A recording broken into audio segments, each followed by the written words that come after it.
साधन साहित्य दिव्यांगाच्या हक्काचं अरे धिक्कार असो धिक्कार असो अरे धिक्कार असो अरे योजनांमध्ये राजकारण करणारा भाजपाचा योजनांमध्ये ढवळाढवळ करणारा भाजपाचा अरे अपंगाचं साहित्य चोरणारा भाजपाचा।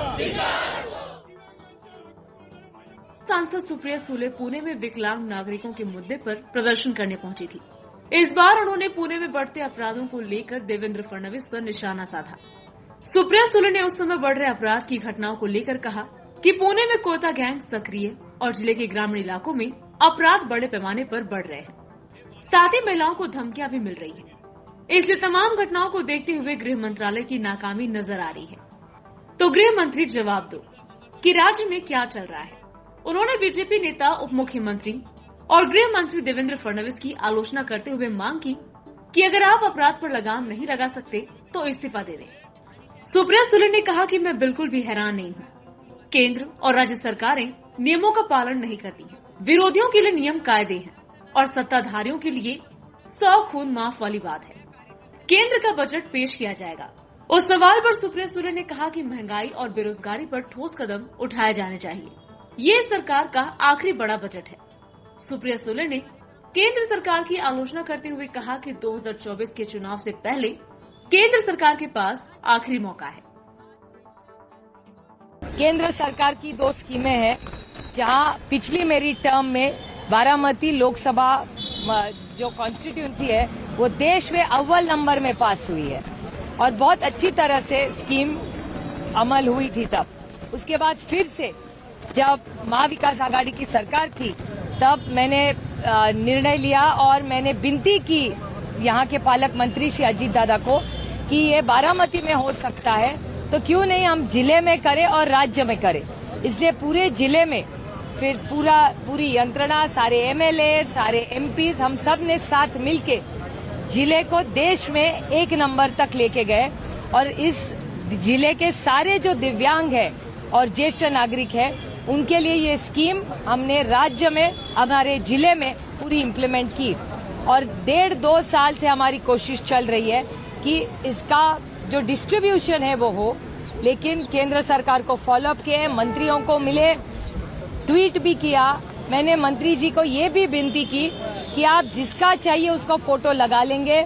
आप चाहिए आप खुद आइए, आप खुद नहीं आ पाए तो आपके मिनिस्टर ऑफ स्टेट को भेजिए, लेकिन ये डिस्ट्रीब्यूशन प्लीज करिए। ये मेरी विनम्रता से केंद्र सरकार को विनती है। सातत्याने कायदा आणि सुव्यवस्था या राज्याचे गृहमंत्री हे सातत्याने आणि रोज हे ईडी सरकार म्हणजे एकनाथजी आणि देवेंद्रजी त्यांना आवडतं ईडी म्हणलेलं म्हणून मी त्यांना ईडी म्हणते। या ईडी सरकारच्या माध्यमातून बघतोय आपण की पुण्याची कोयता गँग असेल, पुण्यात पाटसलाच मला सरकारीच डेटा सांगतो की दौंड तालुक्यामध्ये क्राईम वाढतोय, हा महाराष्ट्र सरकारचा डेटा सांगतोय। मध्ये मग खून झालेत दौंड तालुक्यामध्ये, किंवा तुम्ही म्हणताय तो आता वेश्याचा व्यवसाय वाढताय, महिलांना धमक्या दिल्या जात आहेत। त्यामुळे पूर्णपणे गृह मंत्रालयाचं हे फेलियर आहे आणि सातत्याने हे ईडी सरकार सुडाचं राजकारण करण्यात इतकी व्यस्त आहे की त्यांना ऍडमिनिस्ट्रेशन करायला वेळ नाही। मी या ईडी सरकारचा जाहीर निषेध करते आणि गृहमंत्री जवाब दो की हे राज्यात काय चाललंय। जर झेपत नसेल तर राजीनामा द्या।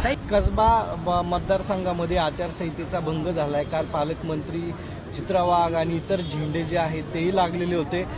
हेमंत रासनेंनी त्यांचे बॅनर जे आहे हळदी कुंकाचं ते पक्षचिन्हासहित वाटप केलं। या संदर्भात कुठलाही आक्षेप जो आहे तो आतापर्यंत किंवा गुन्हा दाखल नाहीये निवडणूक आयोगाकडे किंवा पोलीस स्टेशनला। मला काही आश्चर्य वाटत नाही, कारण नियम कायद्यानी ना केंद्र सरकार चालतं ना महाराष्ट्र सरकार चालतं। त्याच्यामुळे मला काही आश्चर्य वाटत नाही, कारण का रूल्स हे फक्त नियम कायदे आमच्यासाठी विरोधकांसाठी असतात, त्यांना सौखून माफ असतं। त्याच्यामुळे हे सगळं जे होतंय राज्यामध्ये आणि देशात मला काही त्याचं आश्चर्य वाटत नाही। मागणी तर अर्थातच होईलच ना, संघटना करणारच ना। आमची अपेक्षा आहे की बजेटमध्ये महागाई आणि बेरोजगारीसाठी काहीतरी ठोस पावलं असावी। हे या सरकारचं शेवटचं मोठं बजेट आहे। त्याच्यामुळे 2024च्या इलेक्शनच्या आधीची शेवटची संधी आहे केंद्र सरकारला महागाई आणि बेरोजगारीवर काहीतरी मार्ग काढायची। Bureau report, 20 news, Pune, Maharashtra.